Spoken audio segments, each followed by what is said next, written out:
Donc maintenant, je vais me tourner vers notre ami Tzvi Mazel. Tzvi, vous avez été ambassadeur d'Israël en Égypte entre 1996 et 2001, puis en Suède de 2002 à 2004.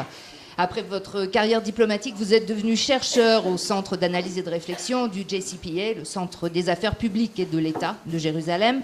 Vous êtes régulièrement sollicité par les médias pour votre expertise sur le Moyen-Orient, mais aussi pour votre profonde connaissance de l'Europe. Ce qui nous conduit à envisager avec vous, à travers ces deux thèmes qui vous sont familiers, les manifestations concrètes du processus de délégitimation d'Israël, précisément en Europe.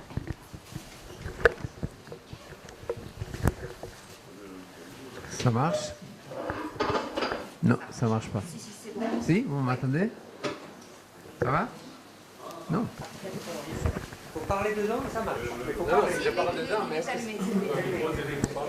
oh. Ok. Bon, mesdames et messieurs, bonjour. Debout. Ben écoutez, c'est extrêmement triste d'avoir entendu cet exposé sur l'antisémitisme. Nous sommes devenus des spécialistes, des philosophes. On cherche pourquoi on nous déteste. Eh bien, on nous déteste depuis 2000 ans. On est très très très bien. Et est-ce qu'on peut y renouveler? Je ne sais pas. Je ne sais pas. Mais on a eu ici une très très bonne analyse, il n'y a pas de doute. Et moi, je voudrais vous parler, pas directement de l'antisémitisme, mais de l'islam en Europe, et comment l'Europe réagit à l'islam, et en cas d'espèce, de Suède. Okay? C'est l'autre côté du phénomène de l'antisémitisme. Mais avant de se lancer dans ce domaine, je voudrais dire qu'il y a 2-3 semaines, j'ai entendu une conférence à l'Institut de Wistrich Zal, et à l'Université de Jérusalem. C'est une experte américaine de christianisme. Et quel était son nom, je ne me rappelle pas. En tout cas, elle s'est convertie, une chrétienne, s'est convertie en judaïsme. Et elle fait de la recherche, un travail de recherche dans le christianisme. Elle nous a fait une conférence sur Saint Augustine. Saint Augustine, c'est le théologue le plus terrible qui existe, n'est-ce pas? Sur lequel tout l'antisémitisme actuel depuis longtemps est bâti. Eh bien, elle a trouvé quelques bons côtés. Vous savez, quand on rentre à Yad Vashem, qu'est-ce qu'on voit? Un verset de la théorie de Saint Augustine qu'il faut que les Juifs aient les dos courbés jusqu'au moment où ils reconnaissent le Messie, reconnaissent Jésus. Il ne faut pas les tuer, il faut qu'ils restent vivants, n'est-ce pas? Mais les dos courbés, humiliés jusqu'au moment où ils reconnaissent Jésus. Et voilà, c'est ça l'histoire en fait de l'antisémitisme chrétien, qui est devenu après économique et tout cela, etc., etc., etc. Mais elle a dit quelque chose de très important. Et parce qu'après, il y a eu un débat qui s'est suivi. Elle a dit que quand un juif, ou un israélien juif, rencontre un Européen chrétien, un chrétien, même un Américain, peu importe, il y a tout de suite une image négative qui se dessine dans le cerveau du chrétien. Comprenez-vous? Tout le monde, en fait, tout le monde est d'une façon ou d'une autre antisémite. Parce que c'est ça, la culture profonde du christianisme, de l'Europe chrétienne et de l'Amérique chrétienne. Maintenant, beaucoup de gens ne sont pas antisémites parce qu'ils n'y pensent pas, ça n'intéresse pas. Mais en tout cas, quand ils rencontrent un juif, ou il faut juger ou analyser ou parler d'un problème où les Juifs sont dedans, ou Israël, et tout de suite, ça commence par une image négative. Vous comprenez cela? C'est extrêmement grave. Et ça fait beaucoup de choses. Comment s'en débarrasser? Vous venez d'entendre un exposé formidable, vraiment, qui est entré dans les profondeurs des choses, mais il y a un problème de fond extrêmement difficile à déraciner. Ça, c'était uniquement pour dire quelques mots sur cet exposé. Moi, je voudrais parler de l'islam en Europe. C'est de l'autre côté de l'antisémitisme. Il faut comprendre comment l'Europe marche et on comprendra mieux, n'est-ce pas, l'antisémitisme, l'antisionisme, l'anti-israélisme et tout ce que vous voulez. Eh bien, je vais commencer par dire que la pénétration de l'islam en Europe est arrivée à de telles dimensions que probablement l'Europe a déjà perdu le contrôle de son destin. Je rigole pas. Parce que actuellement, il y a à peu près, dans l'Europe occidentale, pays de l'Union européenne, à peu près 30 millions de musulmans, dont la plupart ne s'intègrent pas, ne veulent pas s'intégrer. Au contraire, ils agressent, ils attaquent l'Occident et les valeurs de la démocratie. Ces gens-là ont apporté avec eux une culture complètement différente, n'est-ce pas? Extrémisme religieux, politique et antisémitisme. Donc, l'Europe, à tout cela, ne réagit pas. Vous le savez très très bien. Il y a pratiquement de réaction. Au contraire, dès qu'il y a un crime qui est effectué par un musulman, alors on vous dit des jeunes, c'est le nom de code des musulmans quand ils font un crime, n'est-ce pas? Des jeunes ont fait ça. Et quand finalement on révèle son nom qui s'appelle Muhammad quelque chose, alors tout de suite il y a la presse, l'académie, les gouvernements, la police qui disent mais il n'est pas lié à un groupe terroriste. Ben écoutez, ça c'est un phénomène qui est déjà enraciné en Europe. Vous le trouverez en France, en Angleterre, en Suède dont on va parler tout à l'heure. Donc ça montre quelque chose, ça montre des choses extrêmement graves dont on ne peut pas se débarrasser facilement. Maintenant, ce phénomène n'est pas nouveau. Les Européens voyaient depuis déjà 30 ans comment les musulmans arrivaient chez eux, n'est-ce pas? D'abord par des petites quantités, après par des grandes quantités, ils les acceptaient, ils se disaient nous on a besoin de la main-d'œuvre, et puis ce sont des gens comme tout le monde, ils seront absorbés dans notre civilisation supérieure, etc., etc., etc. Et quand on regarde maintenant et on juge tout cela, on comprend que les Européens n'ont pas compris l'islam, ne veulent pas comprendre l'islam. Et je dirais encore quelque chose que je vois un peu, il y a pas mal de gens actuellement qui commencent à le dire dans les milieux de la recherche. On ne fait pas de la recherche sur l'islam actuellement en Europe. Parce que si on fait de la recherche, la bonne recherche, on écrit beaucoup sur l'islam, on arrive à une conclusion que l'islam ne peut pas intégrer en Europe, qu'il faudra que l'Europe fasse quelque chose contre l'islam. Alors, on ne fait pas de la recherche. Et les gens, dans la plupart, croient qu'un musulman pense comme un juif ou comme un chrétien. La religion, c'est à peu près quelque chose de personnel entre l'individu et Dieu. Eh bien, ce n'est pas du tout ça en islam. L'islam est politique dans son premier élément. L'islam vient pour gouverner le monde, pour islamiser le monde. Ils ont essayé, vous savez, les temps anciens, ils ont essayé de faire ça plusieurs fois. D'ailleurs, Muhammad, le prophète, a imposé l'islam même chez les Arabes, en Arabie, n'est-ce pas, par la force.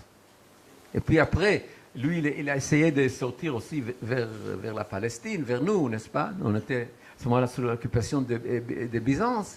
Il est mort trop tôt, si je puis dire. Et puis après, les autres califes ont continué. Ils ont islamisé le Moyen-Orient, l'Afrique du Nord, jusqu'à l'Espagne, et puis de l'autre côté, l'Est, le Caucase, jusqu'à l'Inde, n'est-ce pas? En Chine presque. Donc, nous avons ici une religion qui ne ressemble pas du tout au christianisme ni au judaïsme. Alors disent les Européens, oui, mais c'est une religion abrahamique. Donc, si nous avons les mêmes origines, on peut, avec un bon dialogue, trouver une espèce de compréhension et ça marchera bien et ils seront absorbés. Mais absolument pas. Absolument. Écoutez, c'est très intéressant. Les prophètes Mohammed, quand il a commencé sa prêche, et en fait, il parlait surtout du judaïsme. Le christianisme, il n'aimait pas parce que c'était l'histoire de Dieu qui enfante un enfant, etc., et qui souffre, et qui meurt. Ça ne marche pas pour lui, pour Mohammed, pour l'islam. Il y a un seul Dieu unique, il n'y a pas autre chose. Et c'est comme ça, n'est-ce pas? Il est venu chez les Juifs lui ont dit, il a dit aux Juifs, écoutez, moi, je continue dans la ligne de Moïse, de Moshe. Moshe, et David, et Shlomo, ce sont des prophètes que j'y crois, moi, Mohammed, et moi je continue. Acceptez ma religion. Alors, les Juifs ont dit, absolument pas. Écoutez, nous, notre religion existe déjà depuis 2500 ans. Il n'y a plus de prophètes, c'est fini. Il y a notre Dieu, on comprend, voilà, il y a le Torah, c'est ça. Alors, qu'est-ce qu'il a fait, lui? Et ça, c'est très intéressant. Il a dit, vous ne m'acceptez pas comme continueur de Moïse, eh bien, moi, c'est Abraham. Abraham a été Hanif. Hanif, ça veut dire que c'est un mot qu'il a inventé à peu près pour dire, Abraham a déjà été le premier musulman. Alors, ils ont dit, bouf. On connaît l'histoire d'Abraham. On a fait une alliance, n'est-ce pas, Brit Ben Abtarim. Alors, il est allé beaucoup plus loin. Il a dit Adam, Noah ont été les premiers musulmans. Le monde a été musulman avant vous, avant les Juifs. Et depuis, en fait, il a pris une distance des Juifs. Il a créé notre religion, une religion qui est encore païenne. Le Kaaba est païenne. N'est-ce pas? Les pèlerinages, les pèlerinages est païenne. Allah, c'est l'idole le plus important du Kaaba, n'est-ce pas? Et il commence par Adam. Il y a dans l'islam deux mondes, on peut dire. Le monde des djinns, oui, c'est un monde réel en islam. Il se trouve en bas, et notre monde réel des gens. Donc, c'est une religion qui est liée à nous. Parce qu'à peu près un tiers du Coran parle des Juifs. Parce qu'il a commencé avec les Juifs et ça n'a pas marché. Mais les versets sont là. D'abord, les versets étaient positifs. Maintenant, après, pas du tout positifs, au contraire. Il fallait les détruire, ou il fallait les faire capituler, qu'ils payent l'argent. Vous connaissez ça, les demi et tout cela. Je ne vais pas rentrer dans cela. Donc, l'islam, ce n'est pas du tout ce que l'Europe veut croire et ne veut pas en parler. Donc, l'Europe a un problème avec l'islam. Elle ne sait pas comment l'absorber, elle ne sait pas comment l'intégrer, et elle ne veut pas avouer que ça ne marche pas, tout cela. Et actuellement, donc, avec ce nombre-là de 30 millions, n'est-ce pas, et avec les mouvements des réfugiés qui continuent à arriver là-bas, ils sont impuissants, ils ne savent pas quoi faire. Quoi faire?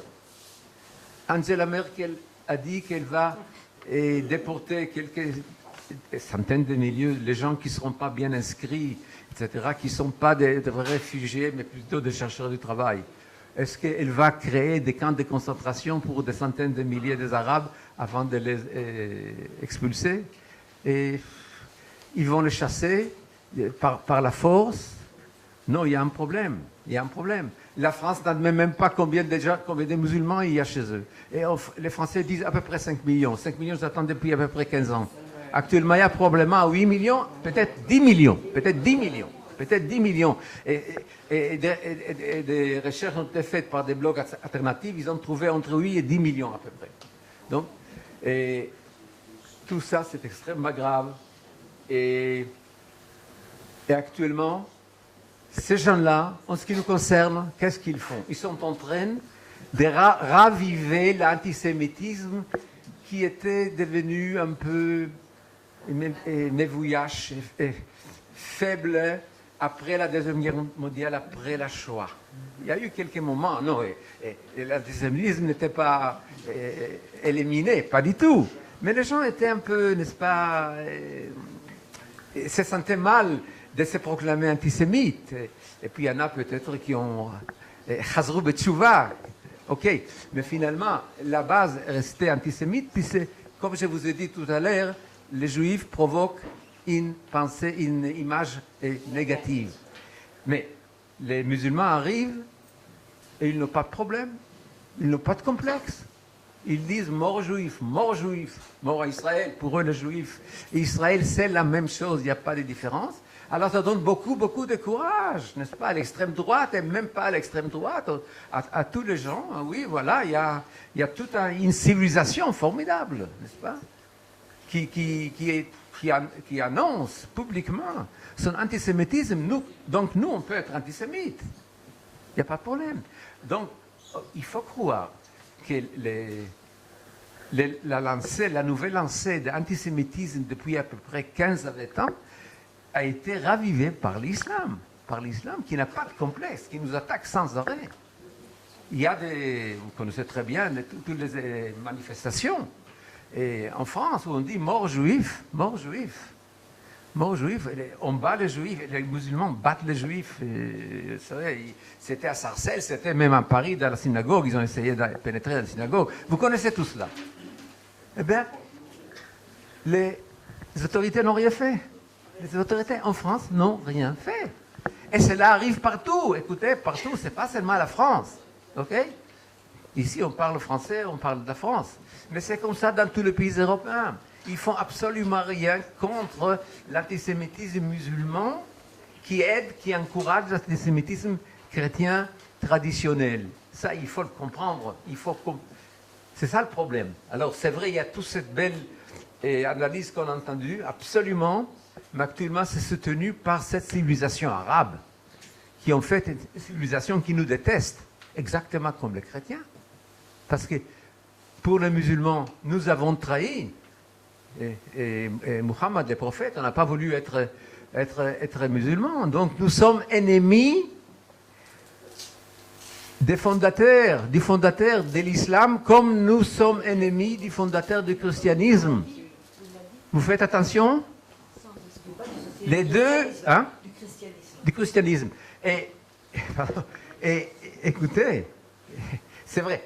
On parle tout le temps d'antisémitisme chrétien, l'histoire de Jésus, etc., etc., etc. Mais c'est la même chose à peu près chez eux. D'ailleurs, il y a pas mal d'histoires qui racontent. Donc, une des femmes de Muhammad a été juive. OK? Et elle l'a empoisonné. À la dernière minute, il a compris, mais après avoir mangé un petit quelque chose avec du poison. Et puis, il y a une histoire, il y a certaines traditions qui disent qu'en fait, il est mort à la suite de cet empoisonnement 2-3 ans après, ou 4 ans après, ou quelque chose comme ça. Donc écoutez, nous avons un problème avec les deux grandes religions qui sont sorties de notre sein. Les gens ont beaucoup de mal à le dire. Avec les chrétiens, on sait, mais les musulmans, c'est autre chose. On n'a pas souffert autant chez les musulmans comme chez les chrétiens. Eh bien, c'est du bluff. C'est vrai qu'il n'y a pas eu de Shoah chez les musulmans. Ça, c'est vrai. Mais écoutez, l'histoire des demi, de payer les jizya, de faire des travaux forcés tous les ans par la communauté juive, d'avoir des habits spéciaux, d'aller sur la chaussée, sur le trottoir, et toute cette humiliation. Et les gens, surtout ici, il y a beaucoup de gens aussi qui viennent du pays arabe qui essaient de l'oublier. C'est vrai qu'une fois les Britanniques et les Français sont arrivés dans ce territoire, Afrique du Nord, au Moyen-Orient, ils ont amadoué cette façon de faire des musulmans. Mais toute l'histoire des Juifs dans les pays arabes était un temps de souffrance. Ils savaient leur place, disons. Ils savaient leur place. Vous savez, l'autre jour, il y a un juif marocain, un écrivain assez connu, je ne dirai pas son nom. Vous comprendrez pourquoi. Il me dit, quand j'entends mes coreligionnaires marocains raconter des miracles formidables sur l'islam au Maroc, je rigole. Il dit, vous savez, nos Galabia et noir était blanc. Je dis, qu'est-ce que cela veut dire? Parce que nous,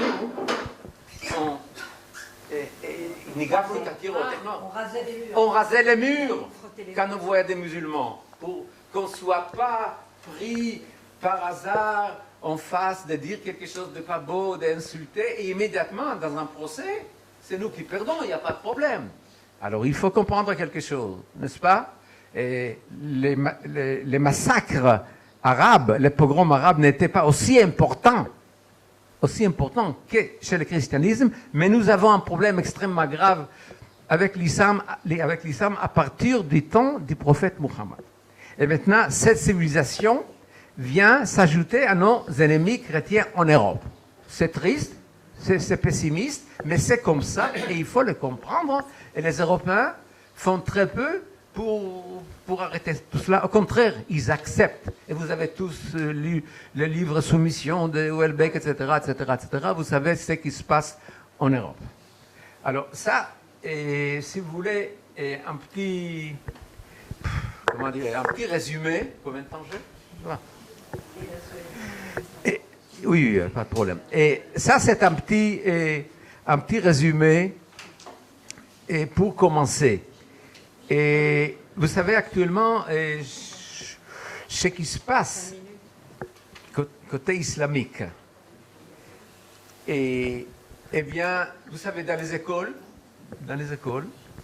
il y a les élèves qui se lèvent, élèves musulmans qui se lèvent et qui disent non, il ne faut pas apprendre sur la Shoah, il ne faut pas apprendre sur Hitler. Hitler a été bon, il était bien, bon, Hitler est bon. Et bon, c'est comme ça qu'ils disent les petits élèves de 12 ans en France et en Suède et en Angleterre et partout. Et ça a commencé dans les années 90 déjà. D'abord, les profs sont ahuris, ils courent sur les principaux, sur les directeurs de l'école. Et le directeur de l'école lui dit, mais faites pas d'histoire, etc., etc., etc. Il y en a qui sont courageux, qui envoient un rapport au ministère de l'Éducation, française ou autre. Eh bien, tous ces rapports dessous ces profs sont enterrés. On n'en parle pas jusqu'au moment où Georges Bensoussan est sorti son bouquin « Les territoires perdus de la République ». Parce qu'il a eu quelques gens importants et courageux. Je vais juste vous dire quelque chose. Les trois enfants sont professeurs en France. Oui. Et ça ne se passe pas comme vous dites. Je vous demanderai, si Oui, vous voulez bien, comprends. c'est très important que vous Non, c'est participiez, formidable. mais Ça au va. moment du débat, Madame, je vous demande de garder votre question pour le moment où vous pourrez échanger avec nos intervenants. Écoutez, Non. ok, Il y pas grave, a une pas règle grave. du jeu, soyez gentils. Non, c'est Soyez pas gentils, grave. merci beaucoup. Écoutez, quand moi j'étais ambassadeur d'Israël en Suède, des profs suédois chrétiens sont arrivés à l'ambassade pour nous dire on ne peut plus enseigner sur la Shoah, sur la Deuxième Guerre mondiale en général, parce que les musulmans, les élèves musulmans sont contre, et je ne sais pas quoi faire, mon gouvernement ne m'aide pas. Donc, ça c'est quelque chose de personnel. Et puis après, nous avons des témoignages de la Hollande, des Pays-Bas, de la France. Les bouquins de Bensoussan, c'est un sur ces 1000 autres témoignages. Alors, il y a des endroits où ça marche. Mais il ne faut pas, immédiatement, vous savez que dès que chez nous on dit quelque chose, il y a quelqu'un qui doit dire, mais les goïms ne sont pas aussi mauvais que ça. On nous massacre depuis 2000 ans. Oh, c'est pas grave, il faut trouver la façon intermédiaire pour comprendre. Ok, d'accord, c'est comme ça.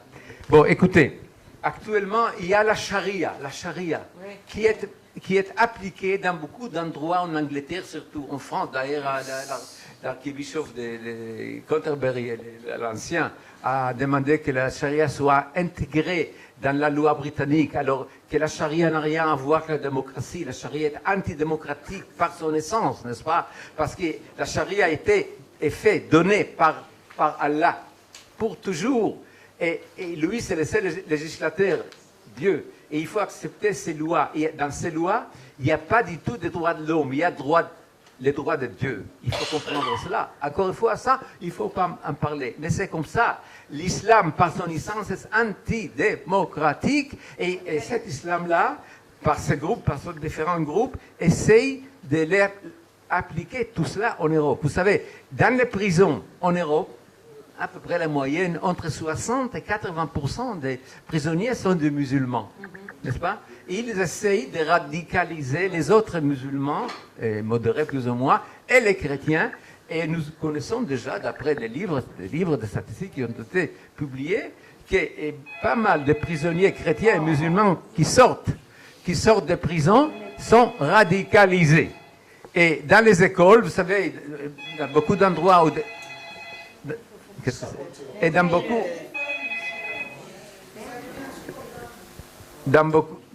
d'endroits, dans beaucoup d'écoles, on fait déjà cette opération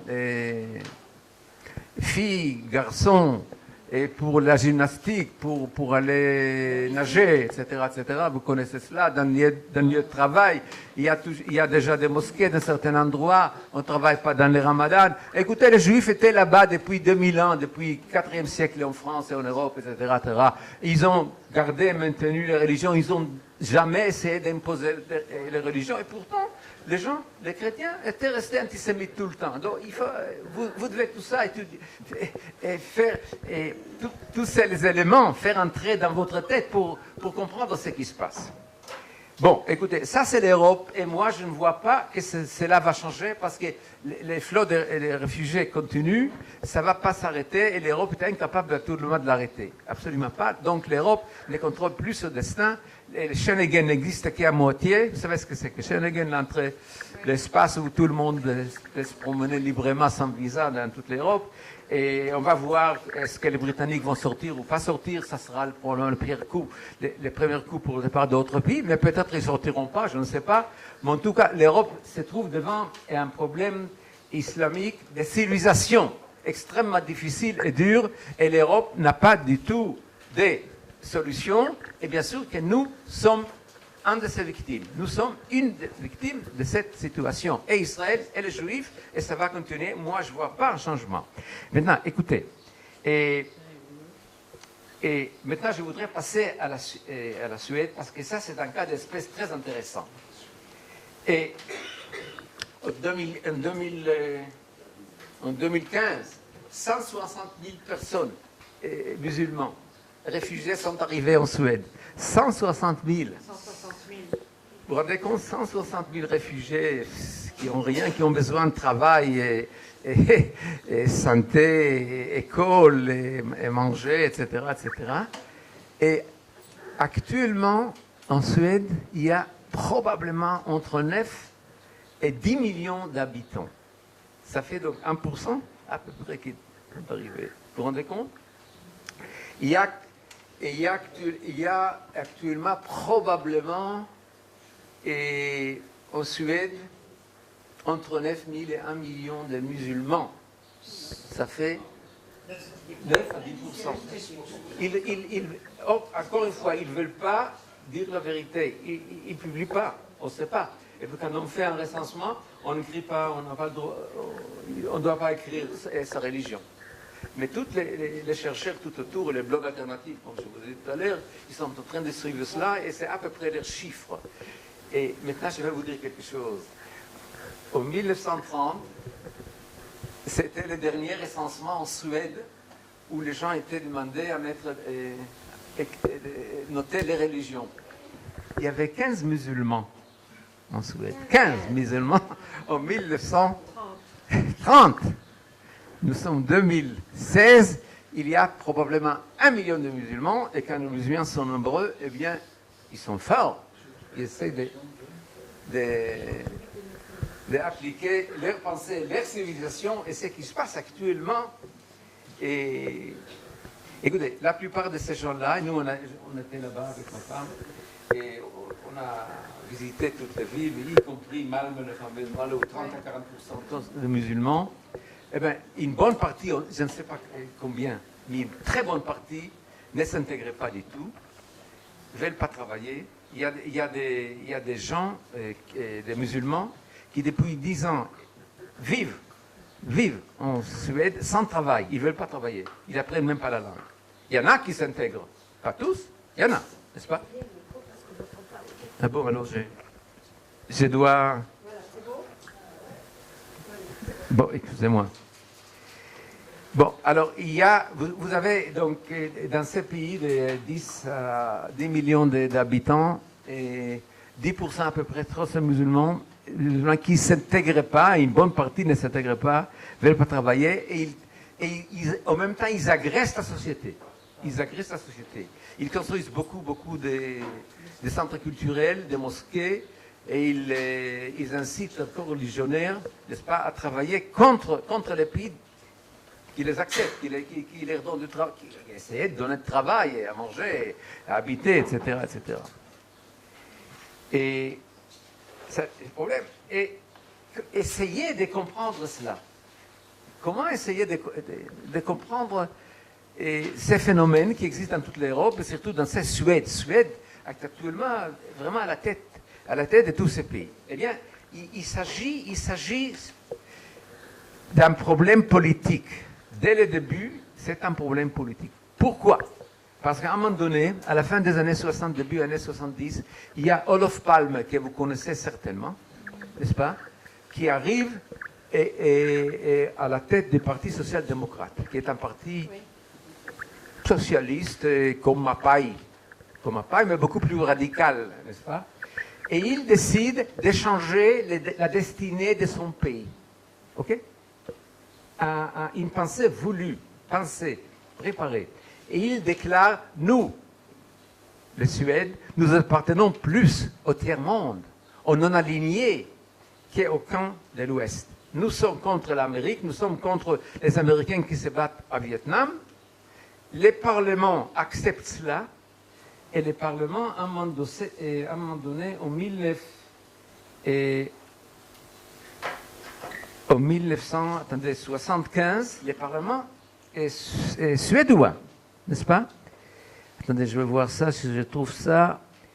Oui, en 1975, à la base de cette déclaration du Premier ministre social-démocrate de la Suède, le Parlement suédois dont la majorité est social-démocrate, décide que la Suède est désormais un pays multiculturel. Et il ouvre complètement ses portes pour les réfugiés, pas les réfugiés, pour les émigrés, pour l'immigration étrangère. Et immédiatement, il y a des gens qui viennent surtout de l'Europe de l'Est, c'était avant Schengen, n'est-ce pas?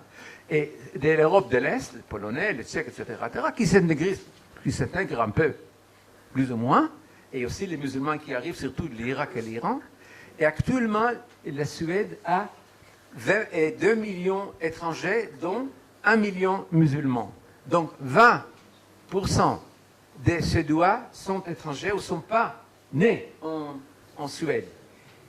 Il y a un problème, mais c'est la politique, c'est comme ça qu'ils veulent, Mais actuellement, après que tant de musulmans sont là et se conduisent de telle façon, il y a un problème. L'année dernière, au milieu de cette vague terrible de réfugiés, 160 000, où en Allemagne c'était 1,5 million, Stefan Löfven, le Premier ministre nouveau de la Suède, l'année dernière, il y a eu les élections, a dit, écoutez, nous sommes en crise, nous n'avons pas assez d'argent pour absorber tous ces musulmans, tous ces immigrés, mais nous devons le faire. Parce que ça, c'est l'avenir de la Suède. L'avenir de la Suède, c'est les musulmans. Parce que nous, on ne fait pas des enfants, les musulmans font des enfants, alors ils nous sauveront. Alors, c'est vrai que ça sera très difficile, on n'a pas d'argent. Il a lancé des prêts à l'étranger, n'est-ce pas? Et il a dit que probablement les impôts seront relevés.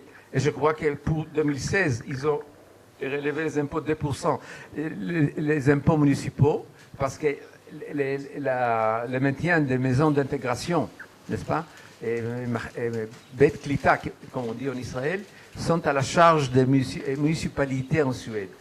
Donc, c'était venu, tout cet argent-là, qui est investi, et en 2016, ça sera pour absorber les musulmans, et cette somme-là arrivera à 70 millions de couronnes, comment on dit couronnes, pardon. Couronnes qui correspondent à peu près à 10 milliards de dollars. 10 milliards de dollars, même pour les Suèdes, c'est très important. Et les Suèdes réduisent ces postes budgétaires pour d'autres destination, comme pour les retraités. Les retraités souffrent actuellement, il y a pas mal de retraités actuellement en Suède, à cause de cela, qui sont au-dessous de la ligne rouge de la pauvreté. Voilà comment ça se passe en Suède. Donc, c'est un problème politique, c'est pas seulement un problème qui est arrivé comme ça, et tout d'un coup, la Suède se trouve devant un phénomène extrêmement... Donc, écoutez, pas seulement ça. Et dans les dernières élections, les partis social-démocrates a gagné des élections, mais avec 23%. Elle a pris, je crois, les partis des Verts avec lui pour former la coalition. Ensemble, ils ont dans les 32-33%. Et derrière eux, il y avait on pris une importance vraiment assez belle. Les nouveaux, relativement nouveaux partis politiques, extrême droite ou pas extrême droite, on peut discuter, qui s'appellent les Suédois démocrates, avec 12%. Et pour les Suédois, c'était une surprise. Ils ne comprenaient pas comment c'est possible qu'un parti d'extrême droite obtienne 12%, alors que nous sommes tous des social-démocrates, des gens bien, des gens de gauche, etc. Et même notre petit centre-droite est très, très agréable et très bien. Et même quand le centre-droite prend le pouvoir, c'est arrivé 2-3 fois dans les dernières 80 années, il a fait la même politique que la social-démocratie. Donc, la Suède se trouve actuellement sous un choc terrible. L'islam domine pratiquement le pays. Il y a des crimes. Les taux de crimes, de criminalité est monté par des dizaines et des dizaines de pourcents. Les taux, écoutez bien, tenez bien vos chaises, les taux des viols des femmes, mais surtout des femmes blanches, n'est-ce pas, dans l'ensemble, a augmenté de 1472% dans les 20 dernières années. La Suède se trouve maintenant le deuxième pays du monde avec les taux de viols après le Lesotho. Ok? Voilà, c'est ça le Suède. Seulement, la police suédoise a reçu des instructions du gouvernement de taire tout cela. Et dès qu'il y a un crime qui est effectué par un musulman, par un immigré, ou un crime qui est fait par un Suédois contre un immigré, comme attaque des maisons d'absorption, la complainte reçoit le code 291, cela veut dire pas pour les journalistes. C'est comme ça qu'un pays de 10 millions d'habitants, européen, un pays formidable, il fait bon vivre en général jusqu'à maintenant, agit, se conduit. Alors, bien entendu, il y a des, commence à avoir aussi des problèmes qui montent, qui remontent comme ça. Les partis des Verts que j'ai mentionnés, qui font actuellement partie de la coalition, eh bien, une bonne partie des dirigeants de ces partis politiques, partis des Verts, sont des musulmans déjà. Parce que c'est un pays qui aime les musulmans, n'est-ce pas? Et à mon avis, 30 à 40% de ces dirigeants dans tous les domaines sont des musulmans. Et l'autre jour, et peut-être ça vous avez vu dans les journaux, les ministres de l'habitation, et Mehmet, c'est un turc, Mehmet Kaplan, il n'est pas juif. Mehmet Kaplan, c'est un autre turc. Il habite en Suède depuis très longtemps, il était ministre de l'habitation. Il y a eu plusieurs ministres d'ailleurs musulmans, a dû démissionner parce qu'il paraît, les journaux l'ont trouvé, et on fait certaines enquêtes, ils ont trouvé ces rapports avec des organisations terroristes arabes et en Suède et hors de la Suède. Il a quitté le pouvoir. Il y a eu encore pas mal de scandales comme ça. Donc, il y a un rangement politique qui commence quand même à venir, à pénétrer dans la société, dans les politiques des Suédois. Et il faut comprendre que ce que nous voyons actuellement en Suède arrive d'une autre façon, peut-être plus lent, dans d'autres pays. C'est pareil. Parce que la conduite des musulmans sont à peu près les mêmes. Et en France, et en Suède, mais en Suède, on le voit beaucoup plus. On a vu aussi Madame la ministre des Affaires étrangères, Margot Wallström, qui dit n'importe quoi sur Israël, sur les Juifs, etc., n'est-ce pas? Nous, Daesh et Israël, c'est après la même chose. Puis nous tuons les Palestiniens extrajudiciaires, hors de la légalité, bien sûr. Et dès qu'un gars avec un couteau s'approche de vous, on le tue. C'est vraiment terrible, c'est atroce. Dans un des articles que je crois que j'ai écrit et que j'ai été publié en Suède, je dis, vous savez ce qui se passe, je dis aux Suédois dans cet article, je crois qu'il a été publié en Suède, justement. Il dit, vous savez, madame, dès que un musulman avec un couteau s'approche vers vous, vous allez le tuer. Alors dites-lui, monsieur les terroristes, attendez une minute, j'appelle la police va s'occuper, vous aurez un procès formidable. C'est à peu près ça qu'elle veut, n'est-ce pas? Donc c'est ça les Suèdes d'aujourd'hui, c'est triste, c'est ça l'Europe d'aujourd'hui. Et maintenant, je dis quelques mots à propos de l'antisémitisme. Vous comprendrez très bien que dans telle situation, l'antisémitisme est extrêmement fort. Et vous savez, la Suède a une histoire d'antisémitisme extrêmement grave et difficile. Les premiers Juifs sont arrivés là-bas en 1775, je crois. Je crois que c'était Gustave II qui a donné. On a dit à Gustave, notre économie est très mauvaise, les Juifs sont très très bien. À Berlin, il y a pas mal de Juifs, et à Hambourg, appelez-les. Alors il a laissé entrer 3 ou 4 familles juives de Hambourg, et il a demandé, alors, convertissez-vous à l'islam. Ils ont dit non, absolument pas. Non. Au christianisme, ouais. Excusez-moi. Alors ils ont dit non, absolument certainement pas. Alors nous on retourne à Hambourg. Donc il a donné la permission aux Juifs de vivre à Göteborg et à Nyköping, dans 2 endroits. Et puis après, avec le temps, bien sûr, tout a changé. Mais je vais vous dire que jusqu'en 1961, je crois que 61, il n'y a pas eu un ministre juif dans le gouvernement de la Suède. 61, c'est derrière mon dos, n'est-ce pas? C'est très très proche. C'est à peu près ça l'histoire de... N'oubliez pas qu'il s'agit d'un peuple luthérien. C'est vrai qu'actuellement, la religion est complètement séparée de l'État, mais les Suédois sont restés chrétiens, surtout en ce qui concerne les Juifs. Et tout cela, prenez la ville de Malmö. Les maires de Malmö, Ilmar Riplo, social-démocrate. Actuellement, l'année dernière, il a été changé, il y a un autre maire, mais peu importe. Il a dit, mais bien sûr, écoutez, je justifie les Arabes, puisque les Juifs de ma ville soutiennent Israël. C'est que les Juifs suédois se séparent d'Israël. À ce moment-là, il n'y aura pas d'antisémitisme, il n'y aura pas d'anti-islamisme, n'est-ce pas? Anti-islam, n'est-ce pas? Islam contre Juifs. Voilà, c'est ça les Suèdes d'aujourd'hui. C'est extrêmement grave.